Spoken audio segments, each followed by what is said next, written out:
15 tonnes d'armement et de carburant sous les ailes et sous fuselage.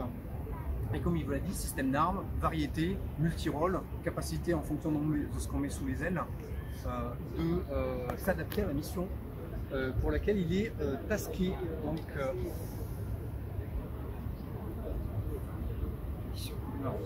ça a failli exploser. La tête avec les lettres de Mika. Allez, on fait le tour. Donc, en fonction de la mission pour laquelle on va être engagé, on va pouvoir mettre plus ou moins d'options sous l'avion. La plupart du temps, on va partir avec des missiles de défense aérienne, Mika, électromagnétique sous les ailes ou infrarouge. C'est que la tête qui change, les performances et les portées sont les mêmes. Ensuite, bien, si on a de la reconnaissance à faire, on mettra un pod de reconnaissance NG qui n'est pas présent sur le salon, mais vous l'aurez peut-être sur d'autres sites, qu'on peut mettre sous l'avion, qui va permettre d'avoir des photos haute résolution en noir et blanc, quelle que soit l'altitude à laquelle on va naviguer. On va forcément, pour allonger l'autonomie de l'avion, mettre du réservoir et donc du carburant. L'avion est ravitaillable en vol, ce qui peut faire qu'on peut rester extrêmement longtemps en vol. Mon plus long vol était de 11 heures. Avec 6 ravitaillements en vol.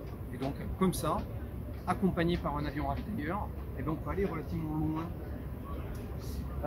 Si on doit faire de la destruction de cibles fixes, on peut utiliser des bombes de type 1000 kg A2SM guidées par GPS inertiel ou des bombes de 250 kg par grade de 3 qui sont de l'armement guidé GPS inertiel ou GPS inertiel laser ou GPS inertiel imageur. Elles sont complémentaires au pod, ça s'utilise forcément avec le pod. Alors quand elles sont GPS, pas forcément. On n'est pas obligé de monter un pod en dessous. Le fait qu'on ne fasse que rentrer des coordonnées de position géographique avec un L, G et Z, eh bien on a un point terrestre et elle, on lui transfère les coordonnées, elle va aller toute seule sur le point de coordonnées. C'est forcément sur de la cible fixe. Pour tirer, on va avancer un peu. Je crois que ça, c'est pour le ravitaillement, ça, un panier? Alors, effectivement, c'est une particularité, une des missions de la Marine nationale. Lorsque le porte-avions est trop loin d'un terrain et que les avions Rafale ne puissent pas apponter ou en fonction des conditions météo ne puissent pas apponter et loupent leur train, eh bien ils peuvent remonter et ils vont rassembler un Rafale Nounou. Un Rafale Nounou, on l'équipe d'une nacelle de ravitaillement en vol. On voit ici le panier qui va être délové, donc derrière un tuyau. Et le premier Rafale, qui va être Nounou, va transférer son propre carburant à un autre Rafale qui aurait forcément moins de carburant et qui aurait loupé son brin d'appontage. Techniquement, est-ce qu'il y a une petite différence avec un C-135 ou Non, on a l'habitude de voler à proximité d'un avion type de combat et c'est faire de la colonne derrière lui. La difficulté, c'est juste faire rentrer la perte de ravitaillement qu'on verra côté droit dans le panier, c'est tout. Mais on évolue aux mêmes vitesses. Le transfert de carburant, la plupart du temps, il donne très peu de carburant puisque ça peut servir à d'autres. Et donc, la Nounou sera essentiellement équipée de bidons réservoirs externes. D'accord. Si on fait le tour encore, on voit sous l'avion un missile de croisière Scalp qui pèse 1,3 tonne. C'est un missile qui va voler de manière autonome. Il a un petit réacteur qu'on va allumer, on va mettre à feu sous l'avion porté. Et dès qu'on atteindra un domaine de tir, on va larguer, il va voler de sa propre énergie en déployant des ailes, suivre un plan de vol qu'on aura tracé en amont dans la préparation de mission et atteindre son objectif durci sur dans des sites qui sont très protégés. Si on ne veut pas mettre en péril l'avion. Okay, on poursuit de ce côté-là. Sous l'avion ici, c'est un missile de défense aérienne très longue portée Météor. Le gros avantage de ce missile, c'est que c'est un statoréacteur, ça vole très vite, très longtemps. Ça permet quoi? D'engager des cibles avant même qu'elles ne puissent nous tirer.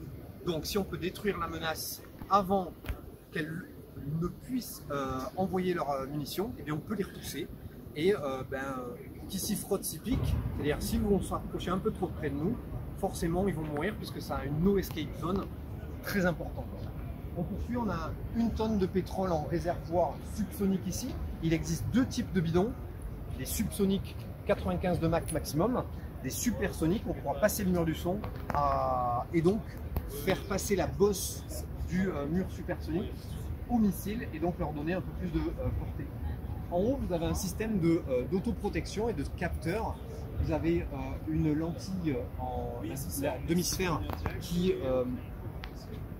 surveille l'environnement infrarouge autour de l'avion. Ça permet quoi? De détecter le départ d'un missile, que ce soit le départ d'un missile de notre avion ou d'un missile sol air courte portée. Et donc, il va détecter la phase boostée de ce missile et nous proposer une solution, soit d'engager des leurres immédiatement, et les leurres partiraient du rack qu'on a placé là, et ils partiraient vers le haut. Donc ce serait un artifice, une augmentation de chaleur par rapport au dégagement de chaleur des réacteurs, et les missiles viendraient dessus. On a du système écoute électromagnétique pour savoir si un radar nous chasse, et on pourrait en mettre en place un brouilleur qui déformerait l'onde radar de telle sorte à ce que sa conduite de tir soit faussée. Il ne saurait pas à quelle vitesse on vole réellement et donc les missiles ne pourraient pas nous engager. On poursuit, on a les 3 variétés de missiles RR moyenne portée Mika. Les 2 sous les ailes sont des Mika électromagnétiques. Celui-ci c'est un missile avec une tête à détecteur infrarouge qui se base sur les chaleurs de peau et de tuyères des avions. Donc on utilise la plupart du temps en très courte portée, moyenne portée, le Mika IR, mais si par beau temps on souhaite l'utiliser en combat radar, donc plutôt loin, on peut également le tirer et lui ouvrira son œil infrarouge pour trouver la cible. Excusez-moi, est-ce qu'un chasseur comme ça peut détecter un objet non métallique comme un UM en fibre ou un planeur Ça dépend de l'aspect qui sera donné. Il arrive que parfois on détecte certaines choses, oui. Il suffit qu'il y ait un retour avec le radar ou dès que ça chauffe, les Mika vont pouvoir trouver un point chaud ou la boule infrarouge qui est devant va permettre de trouver les sources de chaleur qui sont en face de l'avion. Là, vous avez, on ne va pas parler de la bombe à l'opposé là-bas. Là, on a des bombes guidées GPS. Ce sont des bombes, des corps de bombes sur lesquels on va monter des kits type qui vont leur permettre de planer, et à l'avant un œilleton laser. Donc on avance, attention aux élèves.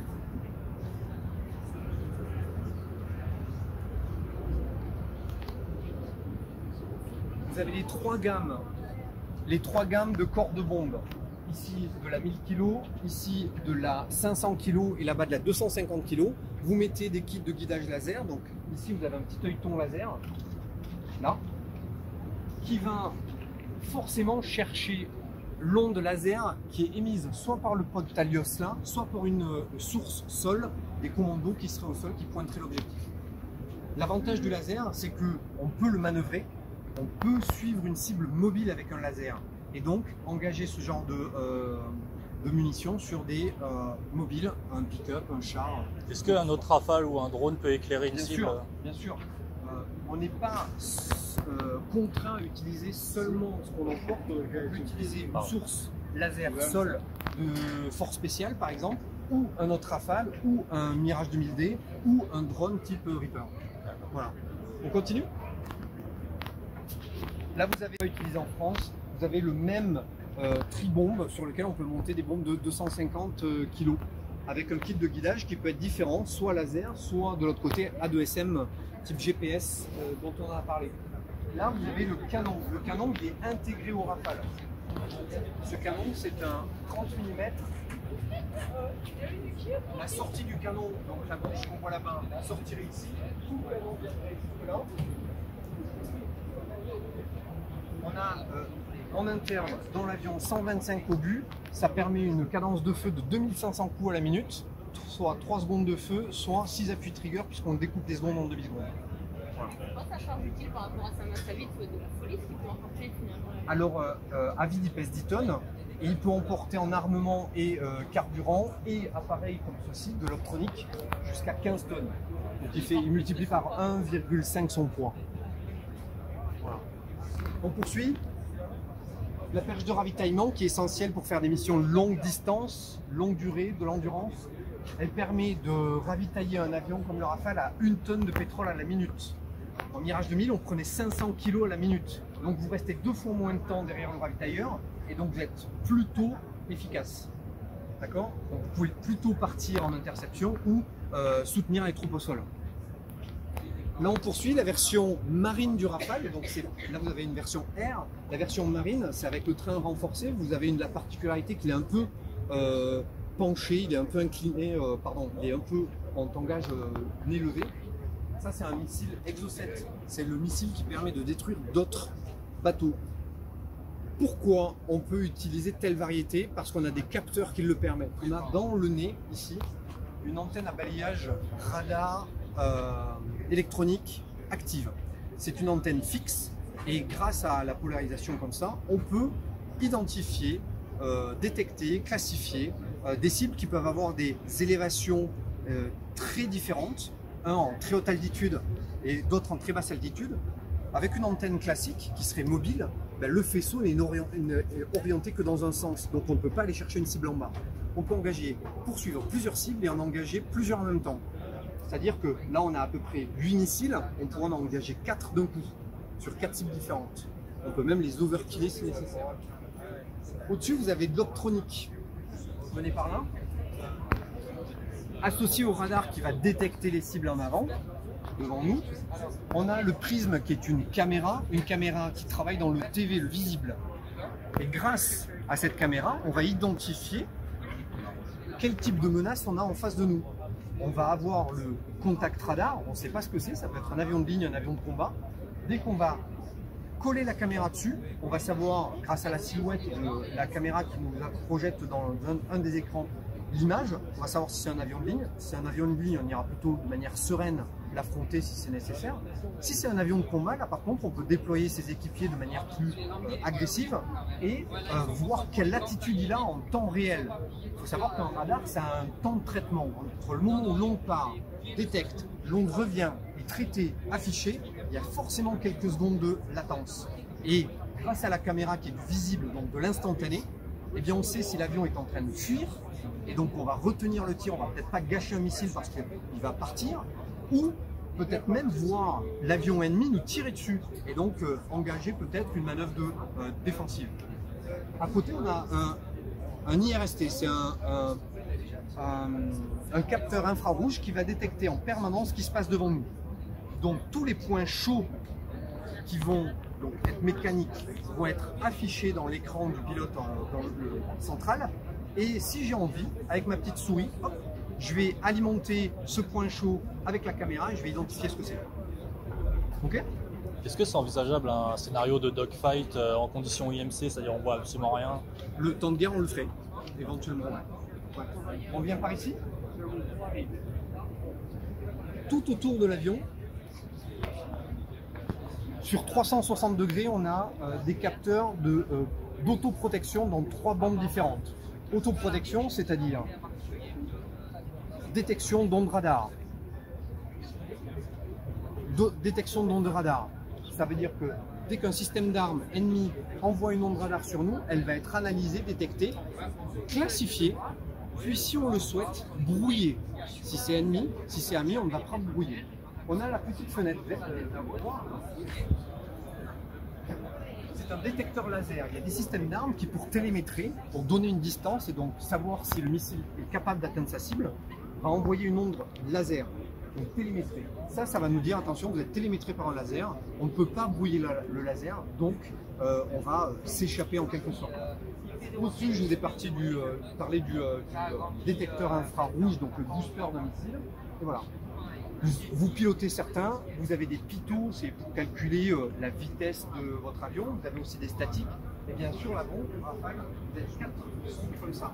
Les 4 sondes, de part et d'autre, font pitot, angle d'incidence et statique. Ça évite quoi? D'avoir au centre ici un pitot et donc avoir une image propre au radar, pas perturbée. Okay. Les entrées d'air, elles sont en courbe, elles sont basses, puis montent. Pourquoi? Pour casser l'onde de choc quand on est supersonique. quand on est supersonique, il ne faut pas alimenter le réacteur en air supersonique, sinon ça le détruirait. Donc le fait d'avoir cette courbure dans l'entrée d'air permet de casser au fur et à mesure l'onde et on peut passer jusqu'à Mach 1,8 comme ça. En termes de performance pure, si on décolle dans un avion lisse, sans armement, on lâche les freins, pleine charge PC, 55 secondes après le décollage, on passe le mur du son. 2 minutes après décollage, on est à 40 000 pieds. Et on peut partir supersonique à Mach 1,6 pour intercepter quelqu'un. La consommation, sur une démonstration comme vous allez la voir cet après-midi, c'est 10 minutes de vol, 3,5 tonnes de carburant consommé. L'avion, sur les post-combustion, on consommait 350 kg de pétrole à la minute. Dans la même configuration, sans utiliser en permanence les post-combustion, là, vous pourrez voler 1h30. Donc, c'est assez ambigu la gestion d'un fuel avec un avion de combat. En dogfight, vous avez besoin de beaucoup de puissance, ça va être des missions relativement courtes. C'est pour ça qu'avec la capacité de détection autour de soi, des radars relativement agiles, l'optronique, le viseur de casque, si on peut interrompre un combat rapidement parce qu'on aura ouvert le feu en premier, et donc ne pas engager le combat, parce qu'on aura tué l'autre avant, et bien on aura gagné. Alors si, il y a toujours des lacunes, il y a toujours des choses sur lesquelles on sera surpris. Et celui qui vous tuera, ce sera celui que vous n'aurez pas vu. Et donc il faut toujours penser qu'à un moment donné, pourquoi on a encore un canon? Pour du combat aérien très rapproché, pour éventuellement l'utiliser en air-sol, le soutien de troupes au sol. Il faut savoir qu'une bombe comme celle-ci crée des dégâts aux alentours, on appelle ça les collateral damage, où quand elle va exploser, il y a des éclats qui vont partir à une certaine distance. Et bien si on utilise le canon, ça va être de plus petits obus, donc des dommages collatéraux plus faibles. Et Marty, j'ai une question à te poser sur internet, on voit une photo où tu as un Rafale qui refuel un Rafale. Oui, alors c'est la nacelle Naran qui est derrière, qui permet de donner du fuel en cas de... comme j'ai expliqué, le porte-avions est peut-être loin d'une piste secours. Et donc, la seule moyen, si le gars qui revient de mission loupe ses brins, c'est de refueler et de retenter sa chance. C'est le seul chasseur qui puisse faire ça? Non, je pense qu'il y en a d'autres qui sont capables de le faire. On voit des fois des... Parce que c'est hyper rare les photos de ça sur Internet. Des A6 qui faisaient ça sur des porte-avions américains. Mais Rafale est capable de le faire sans problème. Il y a une seule photo sur Internet où on voit un Rafale en train d'envoyer. C'est hyper rare. Si vous regardez l'animation dans l'écran géant, vous avez les deux capacités. Un MRTT qui ravitaille 2 Rafales en même temps, et à côté un Rafale qui ravitaille un autre Rafale. Le fait qu'on ait des écrans partout, ça donne une certaine flexibilité dans le système d'armes. Comme on l'a dit, il est une omni-role. Il peut faire de la défense aérienne, mais aussi de l'attaque au sol. Ce qui fait que par le simple switch d'une touche RR vers air-sol, on va reconfigurer l'avion, les capteurs, pour qu'ils puissent passer en air-sol. Et le fait que le biplace existe, ça permet d'avoir 2 cerveaux à bord d'un avion de combat dans des missions très complexes. Et donc, configurer le cockpit avant peut-être pour faire de la défense aérienne et le cockpit arrière dans la préparation d'une mission plutôt d'attaque au sol. Quand on approche du point de tir, le navigateur derrière me dit « Ok, tu peux switcher en air-sol, je prends l'RR à mon compte ». Eh bien, on inverse les touches, lui par l'RR, moi je pars air-sol, je vérifie mon système, je rentre dans le domaine de tir, je délivre l'armement. Les bombes sont parties, elles sont allées au but, et je reviens en RR, on est tous les deux en RR après pour le retour de mission. Voilà. Donc cette flexibilité, elle est due à l'ordinateur de bord qui est évolutif, et on est au standard F3R, cette version-là. On va recevoir le standard F4.1 très prochainement. F4.2 en projet, F4.5 en imagination. Donc c'est un avion comme un smartphone qu'on met à jour de manière régulière. On va pouvoir, grâce aux ingénieurs d'assaut, pilotes d'essai et l'interaction qu'il y a avec les forces, améliorer l'avion en permanence. C'est un avion qui a une haute survivabilité. Avant, lorsqu'on prenait un facteur de charge important, on pouvait tomber en G-LOC, c'est perte de connaissance. Donc l'avion tombe, n'est plus piloté. Il a cette capacité, grâce à son positionnement inertiel gyrolaser et ses 2 GPS, plus un fichier numérique de terrain, savoir si l'avion va percuter le sol. S'il estime qu'il va rentrer en collision, il va couper le pilotage au pilote humain, prendre l'autopilote, éviter le sol, lancer des warnings, wake up, au pilote pour qu'il se réveille et reprendre le contrôle de son avion. Donc ça, en dogfight par exemple, ça peut être intéressant sur quelqu'un qui est relativement fatigué. Ça dépend des situations dans lesquelles on est employé. Est-ce que le NOSA peut reprendre les commandes si le pilote... Bien sûr. Alors, effectivement, les cockpits avant, place arrière sont équivalents. On se retrouve avec la même planche de bord, le même stick à droite, les mêmes throttles à gauche. Et on a un mode isole. Un navigateur qui n'a jamais appris à piloter va passer en mode isole. Il peut bouger son manche manette puisqu'il a toutes les commandes pour communiquer avec le système sous le bout des doigts. S'il estime que son pilote aurait pas une perte de connaissance, mais une collision volatile. L'avion percute la verrière, éclate la verrière et finit dans le visage du pilote et il ne voit plus rien, il a peut-être perdu la vue. Voilà. Donc là, malheureusement, pilote HS.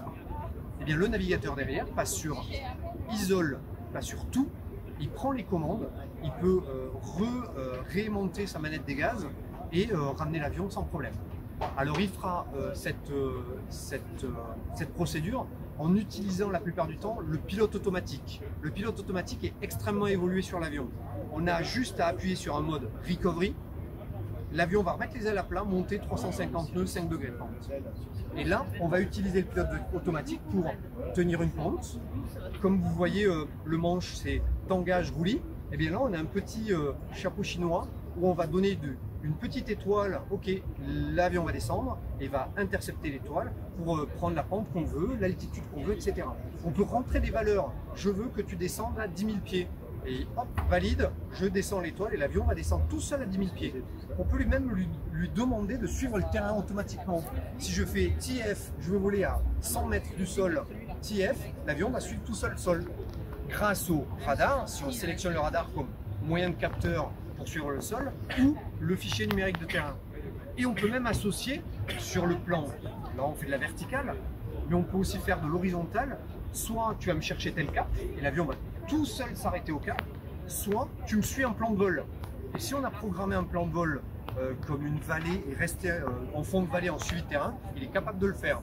Et donc le pilote, comme vous l'a dit Stéphane tout à l'heure, c'est décharger le pilotage au pilote. Pourquoi? Pour se concentrer et manager une mission.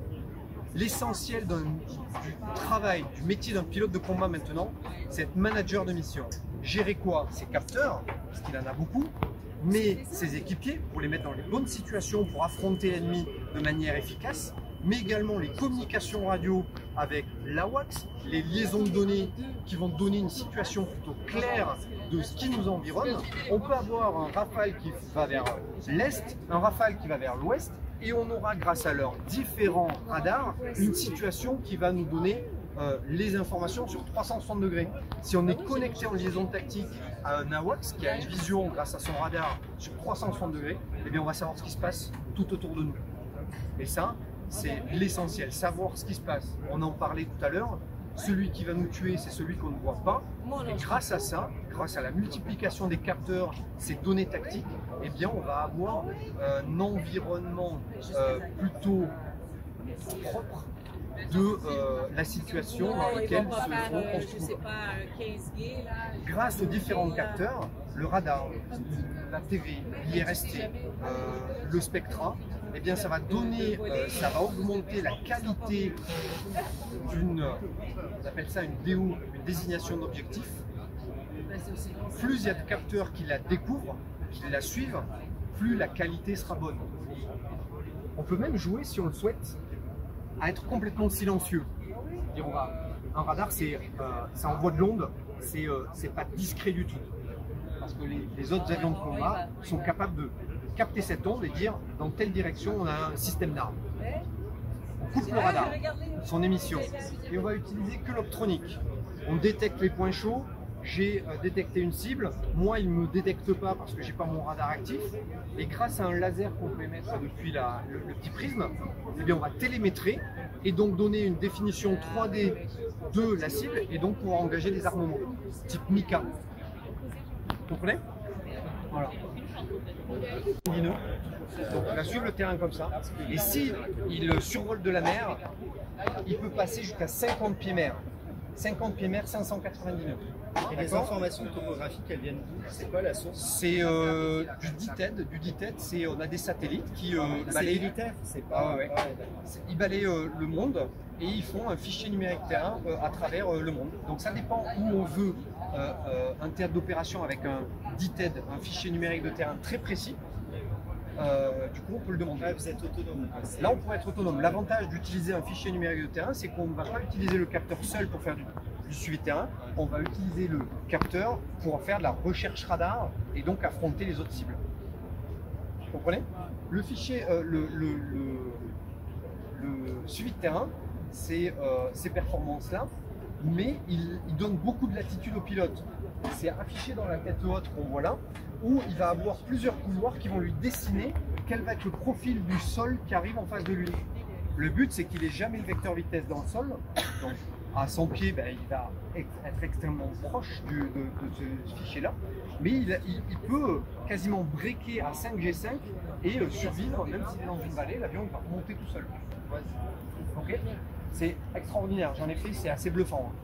Il part quasi sur la tranche et pour re-rentrer dans une vallée, il est capable de passer quasiment 3 quarts d'eau.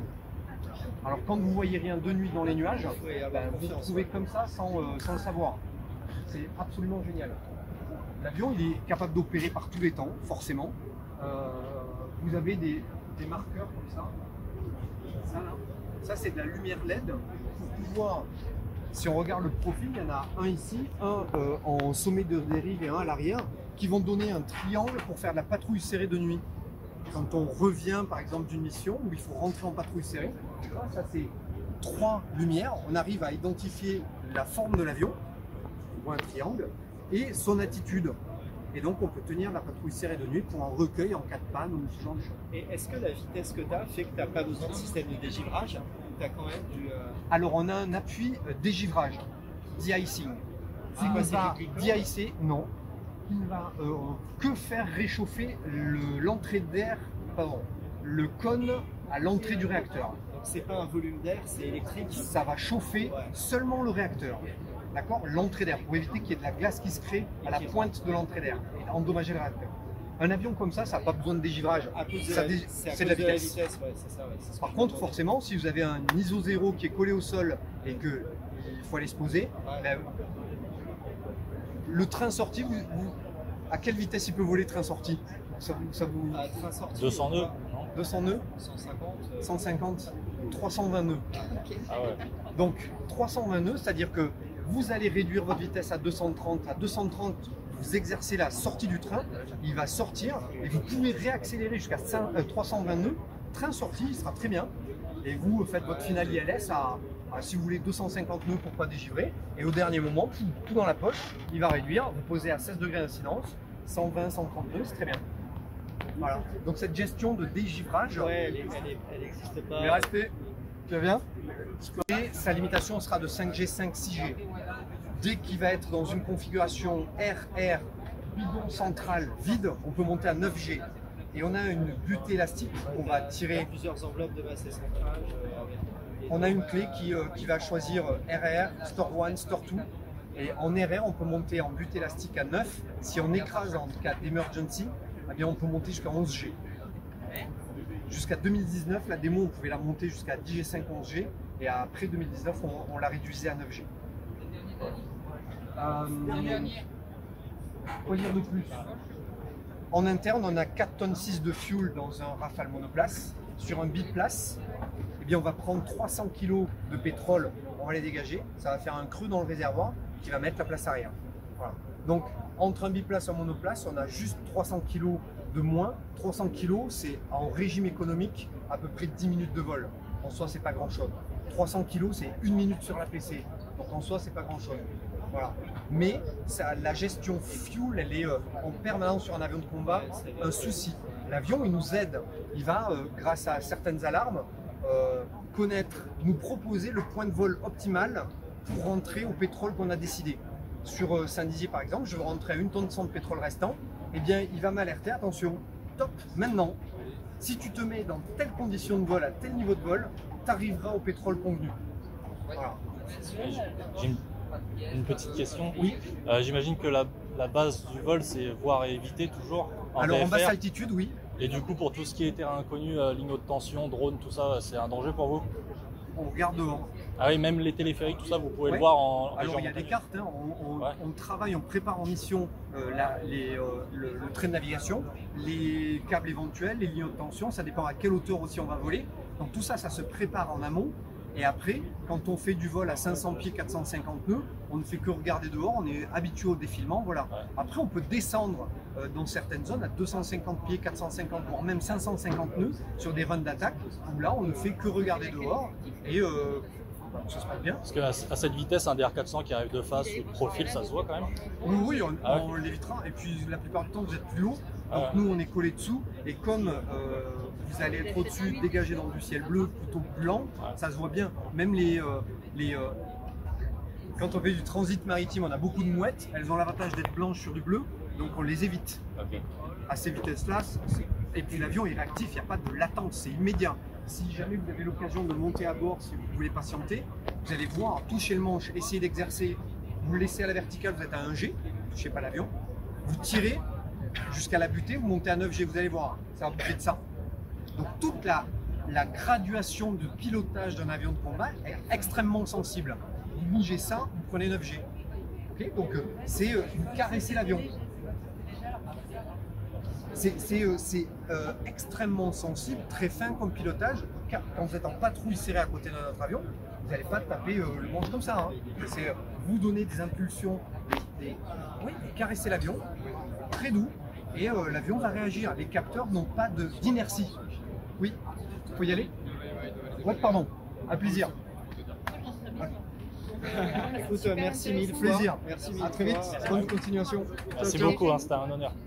Je sais pas, je vais aller déjeuner.